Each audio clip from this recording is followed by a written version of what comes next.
Today, I'm gonna show you how to make this multi-purpose dough recipe.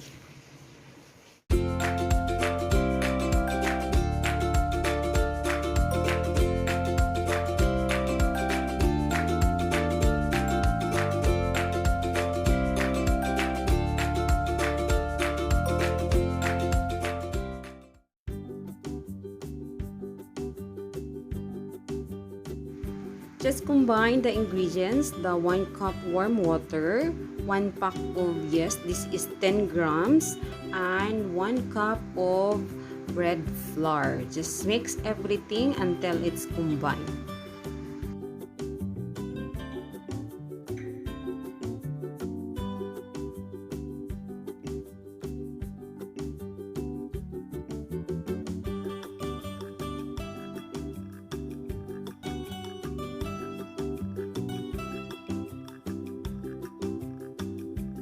After mixing, you cover with the plain wrapped cellophane and rest the dough for 30 minutes. After 30 minutes, your dough should be like this. It's already matured, and this time we will add the remaining ingredients. Okay, our next procedure is we will add 2 tablespoons of olive oil, 1 cup of milk room temperature, 1 teaspoon of salt, and then you add the 3 remaining bread flour. So that's 3 cups of bread flour.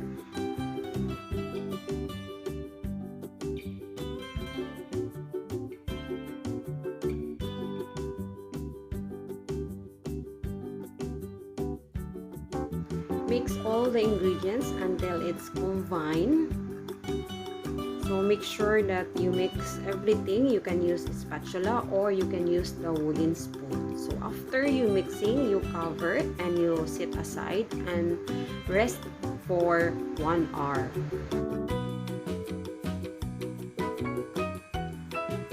So after 1 hour, your dough should be like this. It's double the volume. This method that I will do, it's called folding method. So I will fold the dough again and then I will let it rest again for another 1 hour. After folding your dough, you cover. So I have extra bowl here, so I just use this bowl to cover the dough so that the air will not go in. So I just leave this one again for another 1 hour. So after 1 hour, our dough again is double the volume. So this time is our last folding this dough. So you don't really need to press hard the dough because this is our last folding method. So as you can see here, I'm folding the dough 2 times. So this is the last folding this dough. So I will rest this again for another 1 hour before we will divide into 2.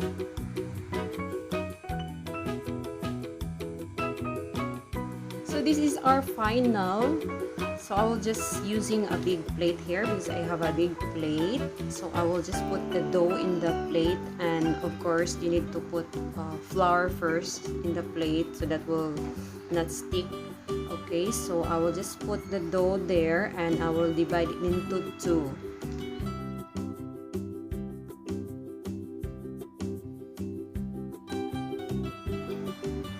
Slowly cover your dough with the flour. So you don't need to press hard in this dough, guys, ha? So take note, don't press this dough hard so that will not go flat. So just copy what I'm doing. I'm sure you can copy what I do because this is very easy way to make bread, and this technique is very easy step by step to show you how to make this kind of bread that I am sharing to you now. So hopefully you will try this, and I would love to hear from you what's your bread look like.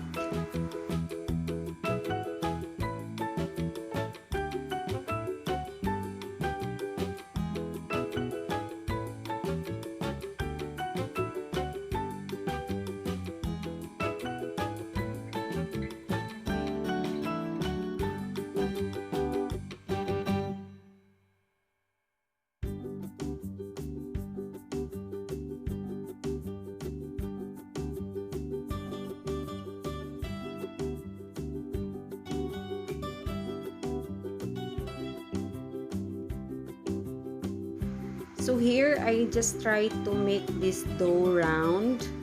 Okay, so this technique is not really hard to do for you even your first time. Just copy what I am doing. This is very easy. Okay, so once everything is turned into ball, you put this in the tray and then we let this rise again for another 1 hour.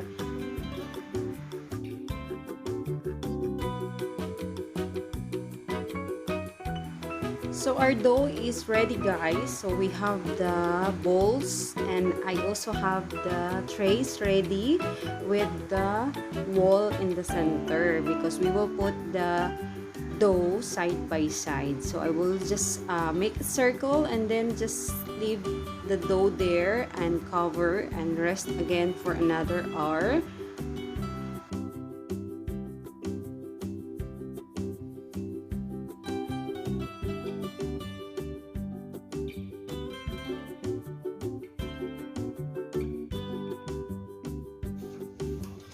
In halfway, I put cross design in my bread, so I'm using a blade here to cut in the middle. So cross sign, I'm putting cross sign each bread so that there's a design.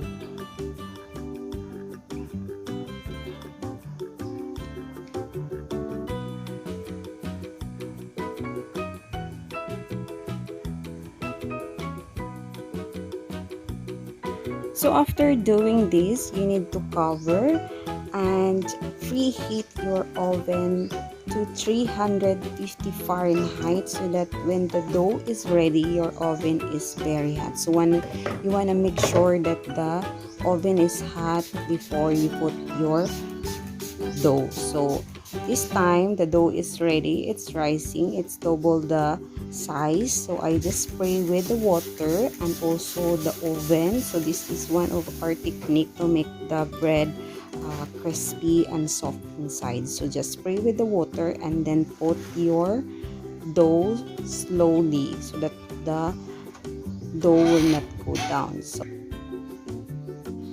after 20 minutes in the oven, remove the bread and make this sauce and quickly brush all over the bread and immediately put back the bread in the oven.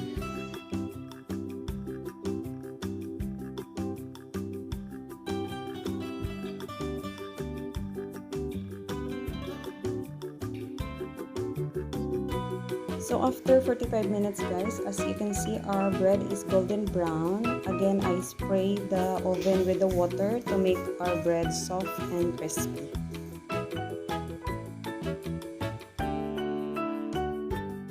After 55 minutes, guys, so this is our bread. As you can see, it's really looks good and pretty and it's perfect cooked. Just listen to the sounds of this bread, guys. Should be like this when it's cooked.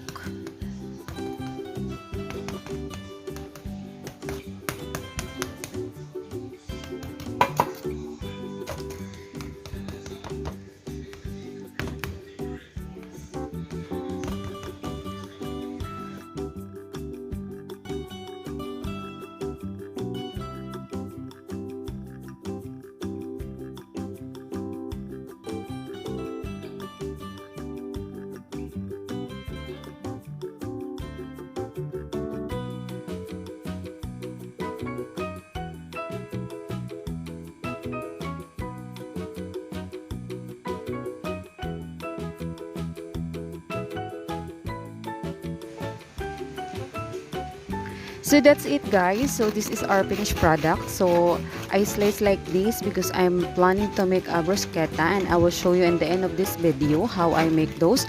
And of course, try to make this bread and let me know in the comment section what you think, and I'll be happy to hear from you. Just keep on touch, guys, because I have more bread recipe for you. And of course, in the end of this video, I'm gonna show you how I store this bread and how I make bruschetta. So please like and subscribe to my channel, Mads Kusina.